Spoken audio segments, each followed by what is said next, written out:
Robert, Pops. I wanted to know the state of blackness and Cologne. What is the connection, or is there a difference between the two? The state of blackness and all, right? Okay, all precedes light, because light is a thing. And let me explain what I mean by light is a thing. Remember I said last week, there's no such thing as light?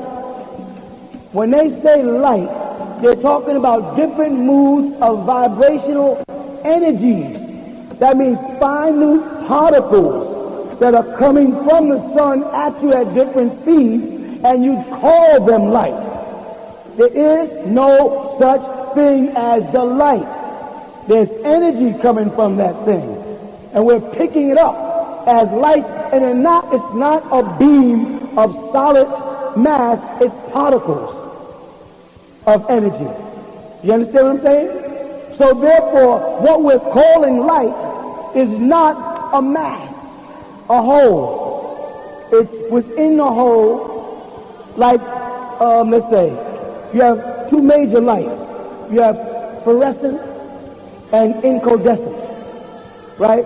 That affair is incandescent. It's blinking, but you don't see it because it's blinking so fast. It's going off and on. Whereas fluorescent fills the tube with certain gas and it lights, and it just stays permanent, but there's still little particles of gas in the tube that gives you this illuminating thought. You hear me? That means that light in itself breaks down into particles. The all cannot be particles because it cannot be part. And particles are portions. The all is. Now, darkness is. Darkness can't be particles because light's particles manifest in darkness's existence as a all. So yes, gloom and darkness is all. God is light. And God is a particle in the darkness, because God is talking from the darkness about what he's going to do with light. So God is at a specific point in space and time when he says, let there be light. Let there be light, or let light exist. And he makes reference in the Bible to that light as the sun. Right?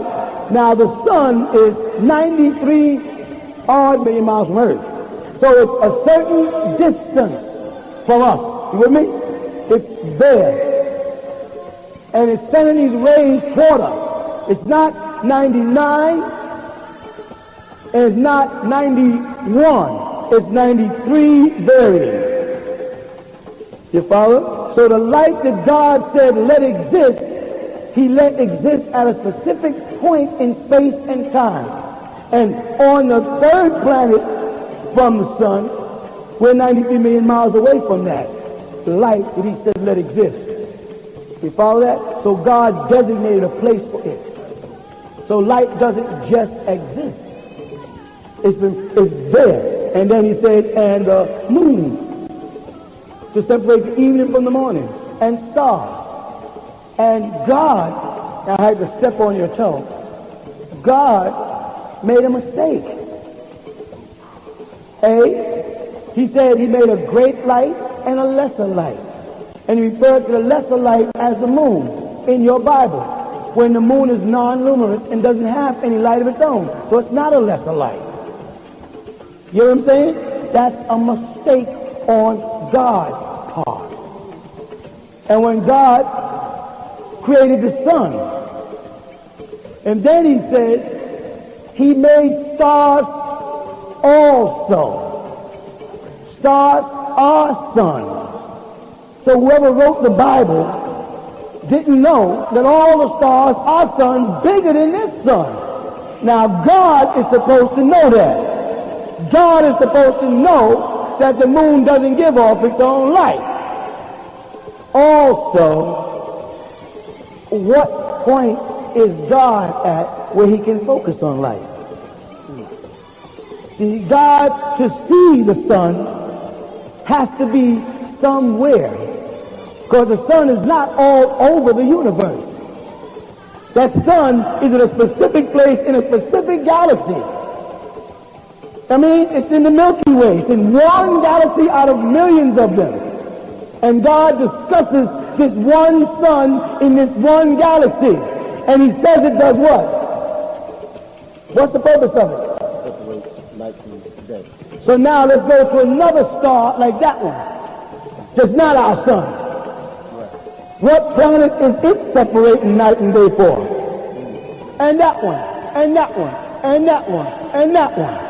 Or was that only this one sun? See, you can tell that whoever wrote the story was on the earth looking up, not out looking down. Whoever wrote the story about the sun rising, like the Muslims get up to make Salatul Fajr, when the sun rises, you can't be Allah and watch the sun rise. You have to be horizontal to watch this vertical action, to watch it come up from behind the planet. And if you're really God, you know the sun don't rise. You'd see through that one too. And you know there's no crescent moon. And you know there's no such thing as night. There is no night. The sun is still shining someplace. And I can keep doing these things. And he divided the waters. The waters on the planet are not divided. All the waters are connected. Be they surface or beneath the surface, they are connected. So God made another mistake. Now, is that God making that mistake? Or are those men acting like God's making mistakes?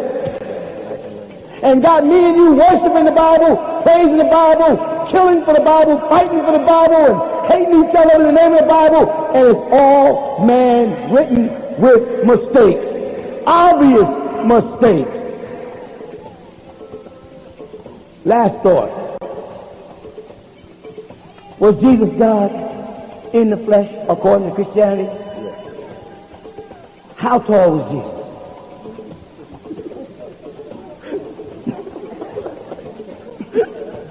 It's simple.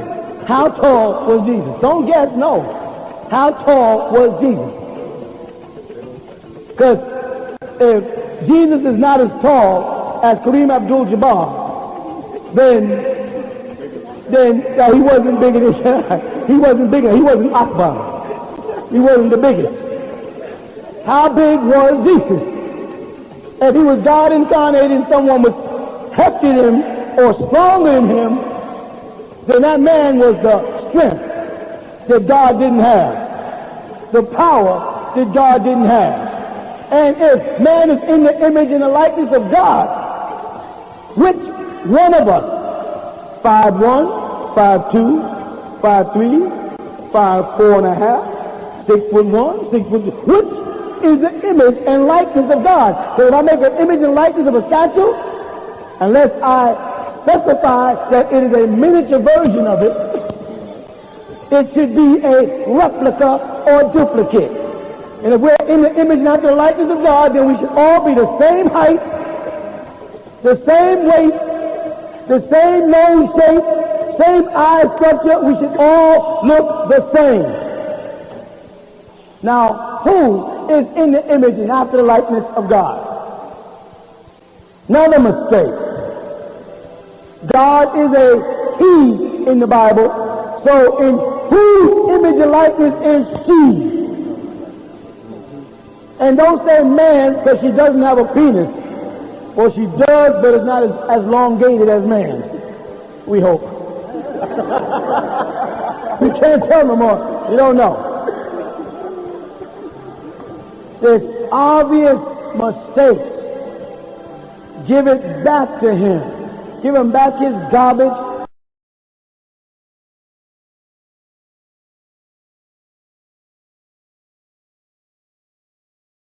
Give him back his junk. Give him back his myths. Give him back his white superiority complex and black inferiority complex. Give him back his penis envy problem. Give it all back to him. You understand? And take a grip on ourselves. Get involved with us. start to worship you and work your way through you to your mother and father and on back to your ancestors. Make a spiritual and blood link. Jesus made a blood link. They keep talking about blood of Christ, the blood of Christ. They keep linking his family. Muhammad made a blood link. I say this every week until you grab it. Now you make a blood link. And nobody can tell you it's wrong to worship your ancestors and Jesus is worshiping his ancestors. Go to the book of Exodus and see how it starts off. By Abraham, Moses, and so-and-so who brought me down out of Egypt. That's your family. But when I say by Shango, Obatala, and Ogun, or Yemeya of the Yoruba Arishi, I did something wrong. You know what I'm saying? If I say Osiris, Shu, Tifnet, I did something wrong. I'm a pagan. I'm an idol worshiper. I'm a polytheist. I'm everything but what I am. But you can do that. You can run Jesus' whole family and Matthew back to the Son of God. And I say, well, you got back to Jesus. Then you say Jesus, the Son of God. Who's God the Son of? We're doing fine for a whole 14 generations. And now you get down to one, okay, now where he come from? He was always here. Always where? Here. How far from the sun? When you say here, you mean here like in 93 million miles? Or is he on the other side? And how far is he then? And how far do you have to be not to see the sun? I'm going to tell you what I mean by that. You know when you look up in a clear night and they tell you there's millions of stars that you can't see because they're too far? Are they there?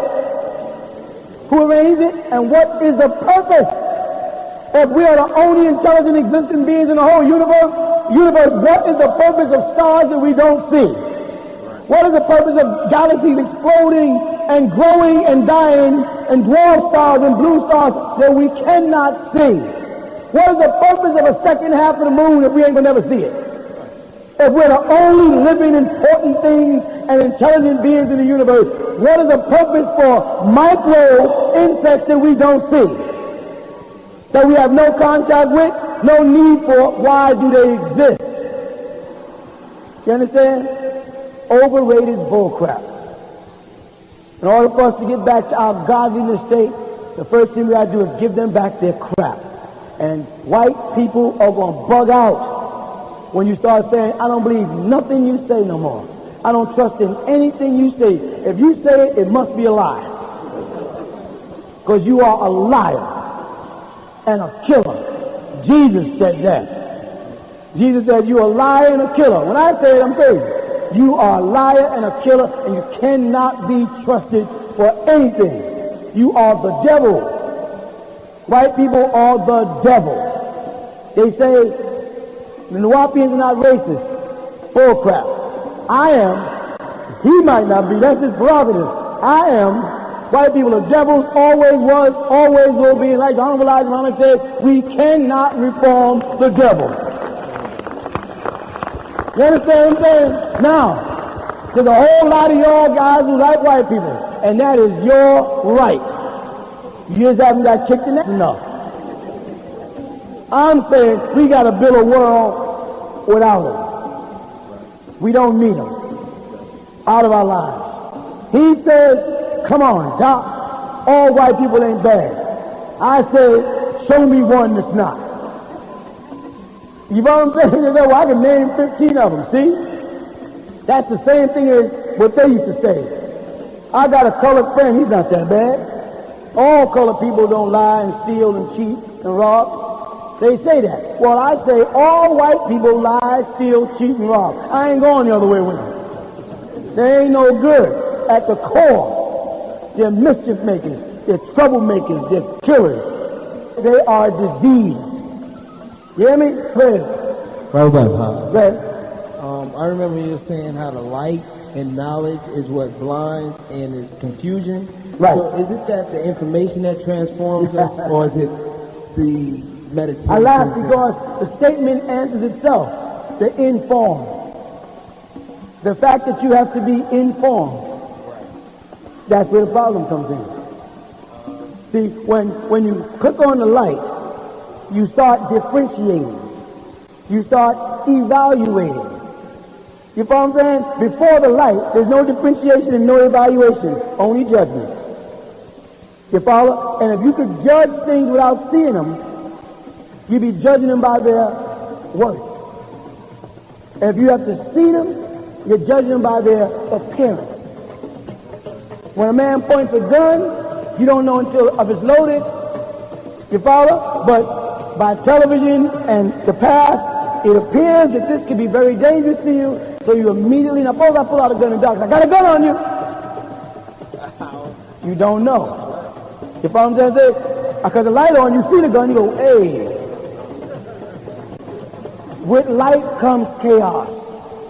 The whole Masonic concept and Islamic concept of light is good. Step from the dark into the light. I repeat over and over again, before they blindfold the person, they could see. When they put the blindfold on them and told them, now you're in darkness, and then take the blindfold off and say, now you're in light, they bump you. You could see when you drove to the lodge that Thursday night. You didn't have no blindfold on when you drove to the lodge. You saw everything. So it's a ritual to imply that light is right and white is right. And it introduces a superiority versus an inferiority. I'm saying, fear. Fear comes from the unknown. That's the only thing that sparks fear in any being is the unknown and the results of that. Or probing past the unknown to the results that can be harmful. That's what fear is about. You know, once you solve the problem, it no longer frightens you. You know what I'm saying? So it's not the information. Yes, it is the information that transforms you, but it doesn't make you better. It informs you. And in informing you, it transforms you. Trans means to move. It moves you. You know what I'm saying? Yes, it is. I was reading the Science of Healing book, and in that you explained there's 11 planes, and you list 7 of them, and I was trying to figure out if the other 4 was the 4 high senses, and the 7 of them, the last 3, all of them dwell within us. Okay. Can you explain the last 3 a little bit? Right. When I speak of the planes, and one thing I tried to explain in that book many years ago is stop looking at the planes as levels. It's so difficult because of the light. The way we've been taught to look at things, calibrate them. You follow what I'm saying? Everything we have to define by distance, by size, by height, by color. You know what I mean? By apparent texture. So when we think of the planes, we start thinking of them as layers or steps upward. Because you have to draw 1, 2, 3 on a piece of paper. Otherwise, all the lines will be in the same spot. You'll never be able to explain yourself. You follow? So what I did is I go to 7, 8, 9, 10, 11 and stop. Because at the time that I wrote that book, I was writing that book as a Muslim, and I was teaching them about the things in this realm. And stepping from this realm, which is the material plane, the most dense form of matter, which in itself, matter subdivides into different forms of matter based on the motion of the electrons and protons around the nucleus, or of the atom. Protons, neutrons, in other words, like you say, 26, the atomic number is iron. And iron is more dense than, let's say, carbon, which is 6. So the motion of the, motion of the atom is different. Still matter though. So your body is composed of several forms of matter. Your teeth is one, your skin is another, your hair, though it's made of the same stuff as your teeth, it's not as dense or hard as the teeth. So in the physical plane of matter, there are various degrees of matter. You follow?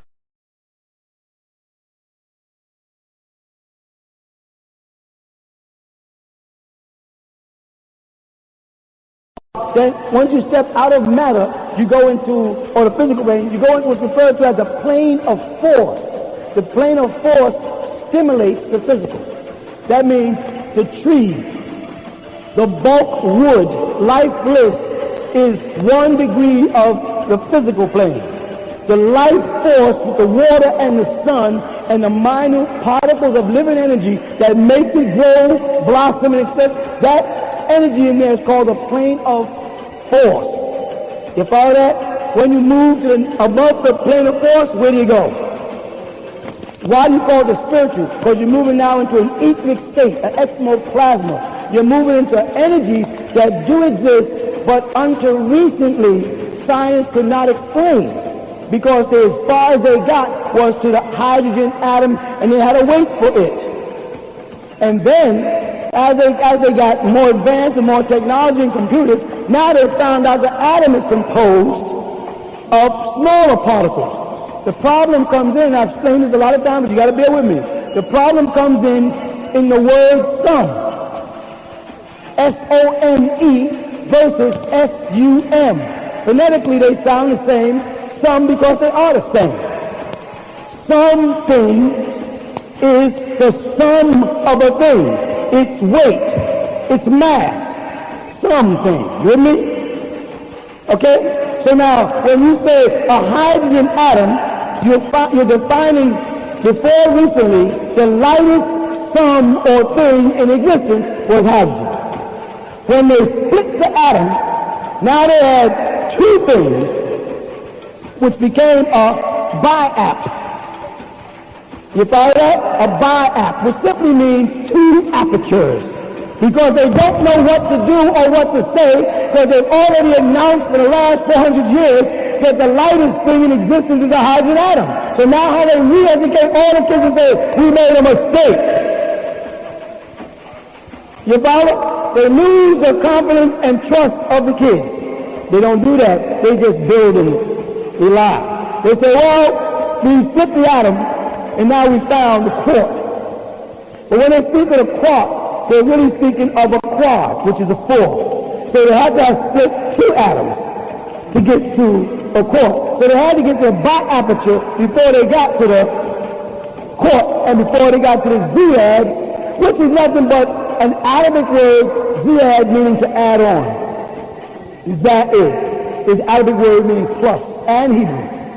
You hear me?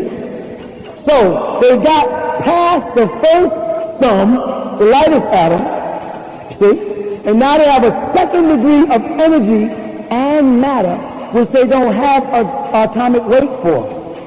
So they then admitted that there does exist a form of living intelligence and force that has no sum on this side of things. So they verify the spiritual world.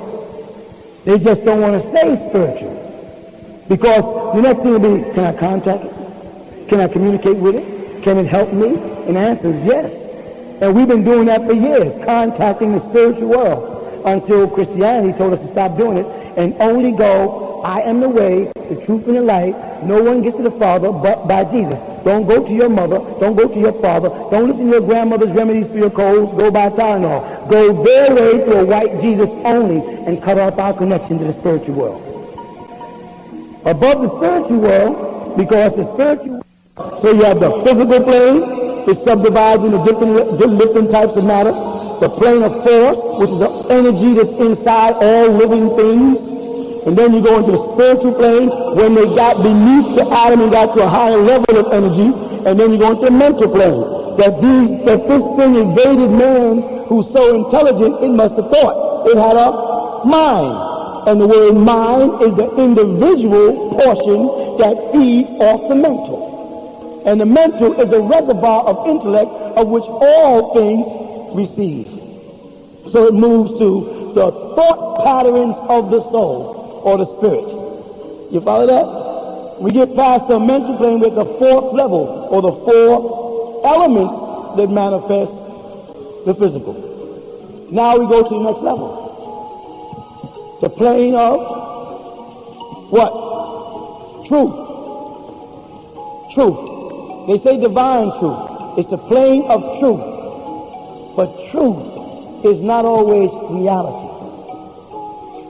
You follow that? Just like the truth was when it was taught that hydrogen was the lightest atom. The next level was reality, that it's not. But it was accepted and believed during the period that they were not intelligent enough to find out that it wasn't the truth. So you have the plane of truth. Plane of truth is what you're calling me. I exist. What I am. who I am, my personality, what I've shaped myself to be, what I want people to think I am, what I really know I am, what I don't like about myself. That's the truth. But then there's a reality. What are you really? You follow? And that manifests the answer only to you and nobody else. So you can tell me the truth about yourself, but the reality about you, only you admit it, because you can't lie to yourself. Then you move from the divine truth into divine reality. And when you're at divine reality, you are at the threshold or the bosom of godliness, where no lies come in, because everything is a reality. And as you step from the bosom of God, as they would say, and look back through the 7 planes, before I go to the next 4, and look back to the 7 planes, what do you see? You're looking through the face of God. You're looking from the mass of God. You see less than myself. All right? So therefore, the next step would be higher than myself. Another reality, because God was a total reality as the hydrogen was until it was split. Now, God was a unitary, a reality, until reality says God had to have an origin. God had to have a point in existence. God had to, when you got to the point where you was able to question that, what did you do? You wear the mask of God. You approach the mask, because God is a mask. Allah, Theos, Jehovah, he's a mask. And you're working your way towards this mask. And when you get there, you put the mask of God on and you look back at creation. And you say, growth. Growth. That's the truth. But beyond that truth, there's something else that God sees. God sees the only real reality. Change. That growth is change. Only real consistency is change. That's reality. And that's when you put on the mask of God and you look back at creation, and creation becomes growth.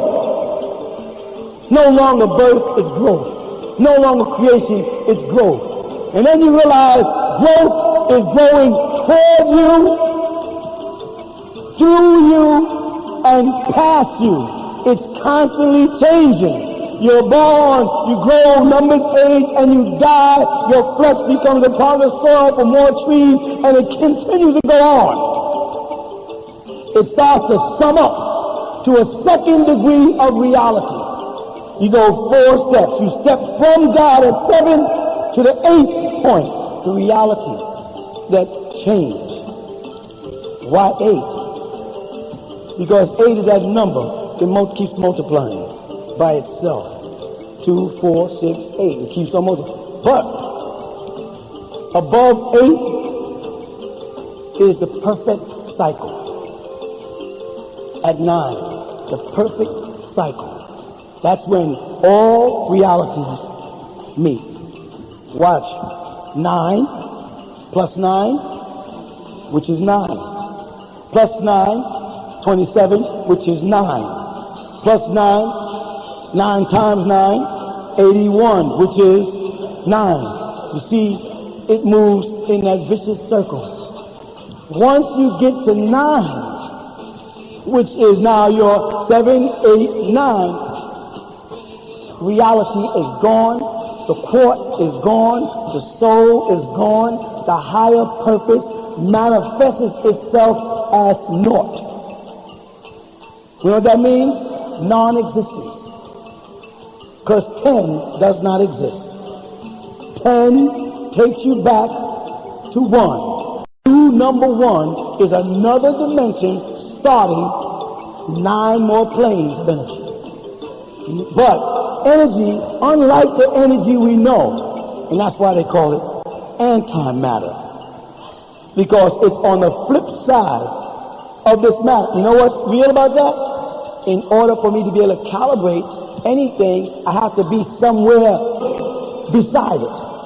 I can't add her up without stepping away Otherwise, I'll be a part of the measurement and won't be able to separate myself. So I must step away to add up. So when I get to 9, to start the new 1 in antimatter must be on the other side of the forms of matter that we know.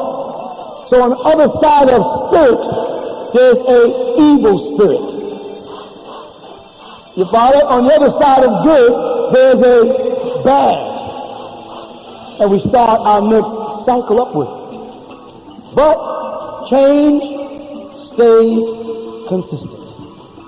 The only thing that's definite, constant, and sure is change, be it good or evil. So you see those higher 4 levels are taking you from God. I was walking you toward a mask as a Muslim. And the mask stood up there, and the mask was Allah, God. And I was walking you there. And when you got close enough to God, I said, now you put on the mask and become God. And become responsible. Responsible. Now you must respond to the needs of humanity. And when you're capable of responding to the needs of humanity to help people, you are then a God. You follow? A doctor who responds to the needs of a patient and cures the patient for the moment that the patient is in full dependency on that doctor. When that doctor has completed its task and that patient gets up and walks out, that doctor was God. You follow? That God doctor was a responsible being, and he responded to their need, and the end result was health. You have to put on the mask of God, and you have to become responsible. You have to be able to respond to the lies and respond to the historical errors. You understand? You have to be there when people are lying and say, that's not true. You know what I'm saying? Prove it. Jesus is my personal Savior. Prove it. You understand? You realize the danger of a statement that Jesus is my personal Savior? Who the hell do you think you are to think that Jesus focused on you? Open your mouth. Let me see if you got any cavities. If Jesus was your personal Savior, you wouldn't have a cavity in your mouth. Unless you say he's an incompetent Savior who's incapable of responding to your needs. And in that case, you don't need him. You hear me? So you are moving to 4 higher levels. 7, 8, 9. When you get to the 10th point, you're back at 1, because 10 is nothing but a 1 and a cipher, a 0, ought. That's why I say there's naught at 9, and then ought starts again. Naught and ought. Ought is, naught aren't. You follow? So all the things from this way back aren't. They're not reality. Reality starts at ought. When you get past 9, you get past this here illusion. This illusionary world, the trees and all of this means something. No, they don't mean something. They're relative. You know what I mean by they're relative? They're interrelated by necessity. And that's what I tried to explain a couple of weeks ago when I said when they interfere with extinction, they're interfering with the balancement of the whole ecology. When an animal's time is time to go, it's time to go. For them to interfere and cause a species to prolong its life on the planet, they're interfering with ecology. They're interfering with the natural law of change. They're altering things. That all animals are breathing. And certain animals that are breathing out a certain amount of poison into the air. You with me? And when it's time for them to go, it means that much poison is supposed to be removed from the air. But they take the panda bear, because he's cute, and they pull him out of his natural environment, and they breed him indoors, and multiply him, and put him back into the wild. They're interfering with the ecology. They're interfering with the balancement of nature. That animal is not supposed to be breathing anymore poison into the world. And the white man thinks he has the right to come in and alter those things. And then asks, why is the world in the state it is? Why is the change going for the worse and not the better? Because they have interfered with the laws of nature. And nature is nothing but an English derivative of the Egyptian gods Neteru. When they say Neter in Egypt, talking about the ancient gods, they're saying Mother Nature. You hear me? Okay.